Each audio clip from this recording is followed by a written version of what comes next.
తెలంగాణ ప్రజలందరికీ very good morning.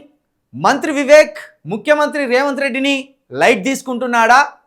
Jubilee hills ఉప ఎన్నిక పీక్ టైంలో మంత్రి వివేక్ రేవంత్ రెడ్డికి హ్యాండ్ ఇచ్చాడా అంటే V6 ప్రసారాలను చూస్తే ఇది ముమ్మాటికి నిజమే అనిపిస్తుంది. మంత్రి పదవి ఇచ్చే వరకు వివేక్ అటు కాంగ్రెస్ పార్టీ మీద ఇటు రేవంత్ రెడ్డి మీద తన ఛానల్ ద్వారా దుమ్మెత్తిపోసే కార్యక్రమానికి శ్రీకారం చుట్టిండు. మరి ఇప్పుడు మంత్రి పదవి వచ్చినాక కూడా వివేక్ ఏం ఆశించి ఇప్పుడు కాంగ్రెస్ పార్టీ మీద అదేవిధంగా రేవంత్ రెడ్డి గారి నాయకత్వం మీద ఈ విధంగా దుమ్మెత్తిపోస్తున్నాడనేది కాంగ్రెస్ వర్గాలలో ఒక కలకలం సృష్టిస్తుంది. మరి ఇప్పుడు మంత్రి పదవి వచ్చిన తర్వాత కూడా వివేక్ ఏం ఆశించి ఇటు కాంగ్రెస్ ప్రభుత్వం మీద ముఖ్యమంత్రి మీద తన ఛానల్ ద్వారా నిత్యం దుమ్మెత్తిపోసే వార్తలను ఎందుకు ప్రచారం చేస్తున్నాడనేది ఇటు సాధారణ ప్రజలతో పాటు పార్టీ క్యాడర్లో కూడా ఒక ముమ్మరమైన చర్చకైతే దారితీస్తున్నది.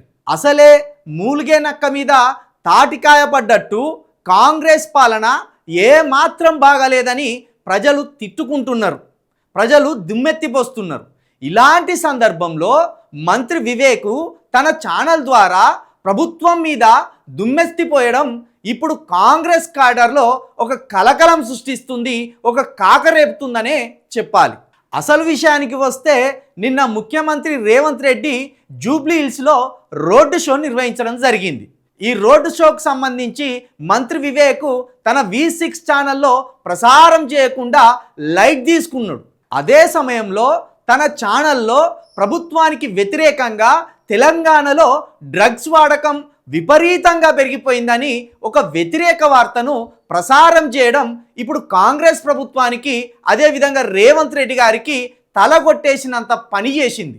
అంతేకాదు 2 రోజుల క్రితం తెలంగాణలో కాంగ్రెస్ గ్రాఫ్ పూర్తిగా పడిపోతుంది, తెలంగాణను కాంగ్రెస్ ప్రభుత్వం పూర్తిగా నాశనం చేస్తుందంటూ ప్రభుత్వానికి అదేవిధంగా కాంగ్రెస్ పార్టీకి వ్యతిరేకంగా వచ్చిన కేకే సర్వేను కూడా అర్ధగంట పాటు బులెటిన్గా నడిపి కాంగ్రెస్ వర్గాలకు అదేవిధంగా రేవంత్ రెడ్డి గారికి వివేక్ మంత్రి పెద్ద షాక్ ఇచ్చిండు.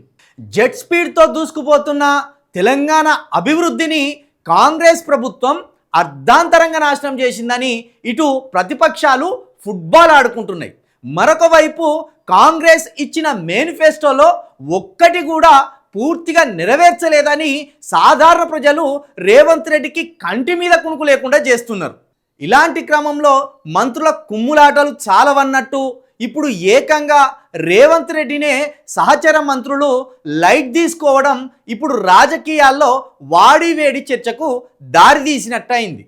ఇప్పటికే జూబ్లీ హిల్స్లో కాంగ్రెస్ పార్టీ ఓటమి ఖాయమని సర్వేలు చెప్తున్నాయి.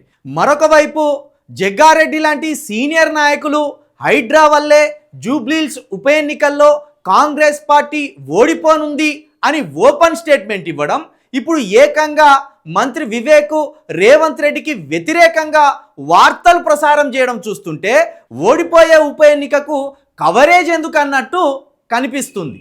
రాజకీయాల్లో ప్రతి మాటని ప్రతి అడుగుని ఇటు ప్రజలు గమనిస్తుంటారు, అటు మీడియా గమనిస్తుంటుంది. అలాంటిది మంత్రుల అడుగులను, మంత్రుల మాటలను, మంత్రుల చర్యలను మరి భూతద్దంలో వేసి చూస్తుంటారు. ఈ క్రమంలో రేవంత్ రెడ్డిని మంత్రి వివేక్ ఈ విధంగా ఎందుకు లైట్ తీసుకుంటున్నాడనేది ఇప్పుడు చర్చనీయాంశంగా మారింది.